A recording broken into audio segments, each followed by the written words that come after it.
Whew, there's a lot to go over. There's a lot to watch in this Game 3 of the Chiefs preseason. The top game. This is going to determine what happens with the final cutdown and how they go about building this roster. Let's go over the top 5 things that we need to see.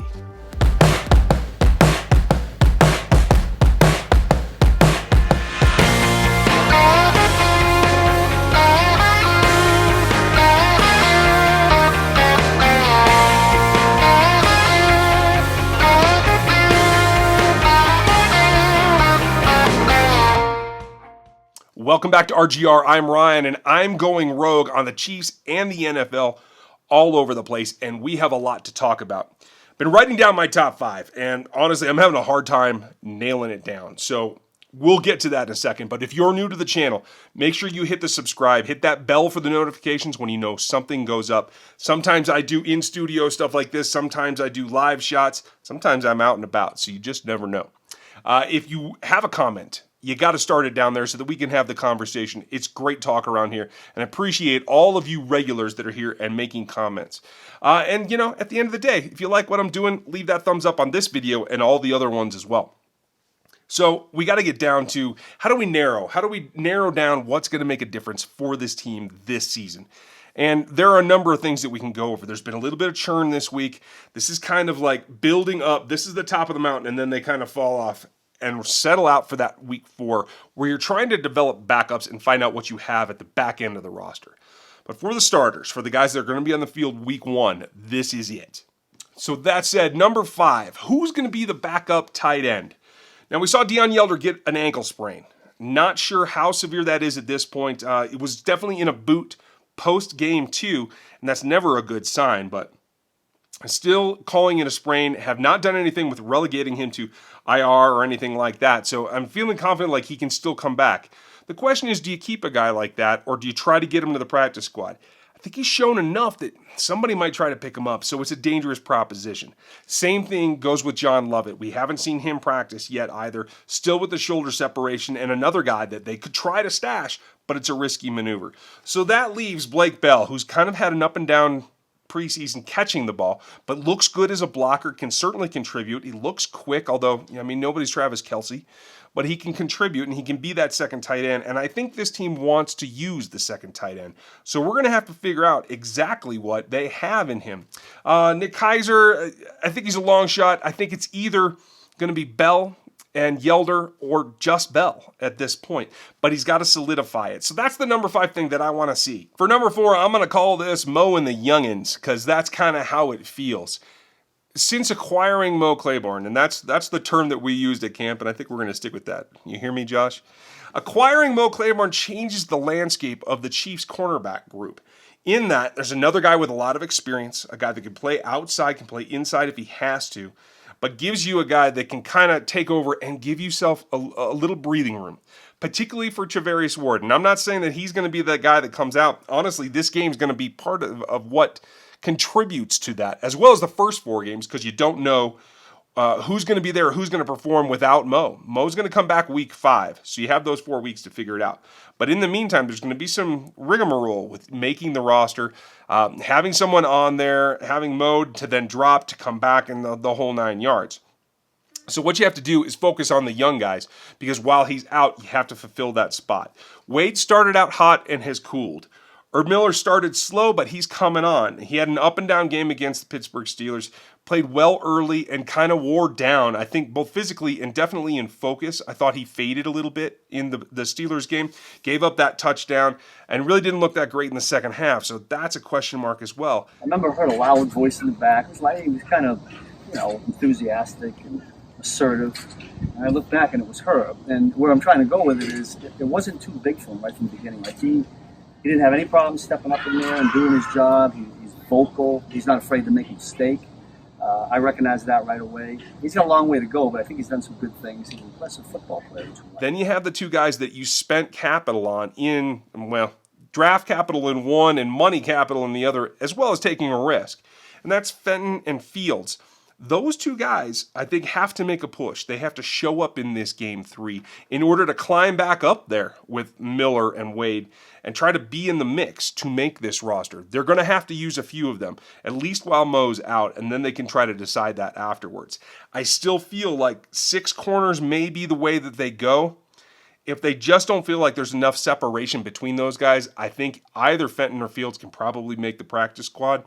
And it looks more and more like you might need 5 safeties. And that definitely changes the way that you structure this roster going into the regular season. So really, I'm looking for Mo to play well and to show his veteran girth. And then I want somebody to step up. We have to see someone take the reins and say, I have to be on this roster because I can help this team this year. Number 3, the linebackers got to cover somebody. They got to get some PBUs. They have to stop some passes. The defense has been up and down, and I feel like they're going in the right direction, especially where it's been pretty much vanilla at this point in the preseason. But they got to step it up, and those two guys, Darron Lee and Ben Niemann, have to step into the limelight because they have to push the starters. You have to get more. I want to see more. I thought Reggie Ragland took on some good blocks. I thought he rushed from the outside.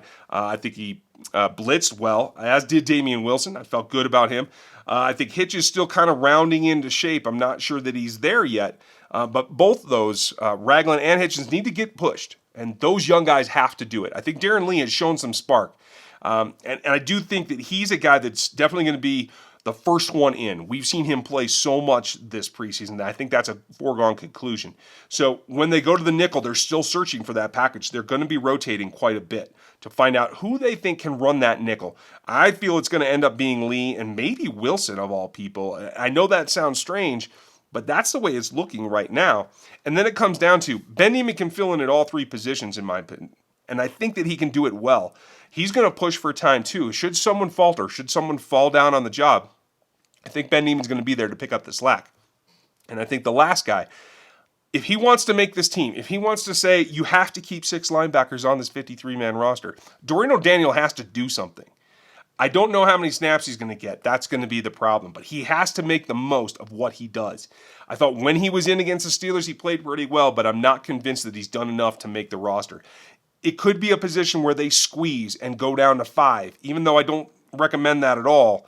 That could be a situation that they find themselves in. Now, throwing the ball is a different thing. We've seen some spark from a number of guys. With the backups, Cody Thompson's really played well. Want to see Rashad Davis do something because those guys have to push the 2 in front of them, including Byron Pringle and Demarcus Robinson. I think what we've seen from Mecole Hardman is that he has emerged as what should be the slot guy, the 3rd wide receiver. I am of the opinion at this point that he has overtaken Demarcus Robinson, but Robinson still has a lot of value.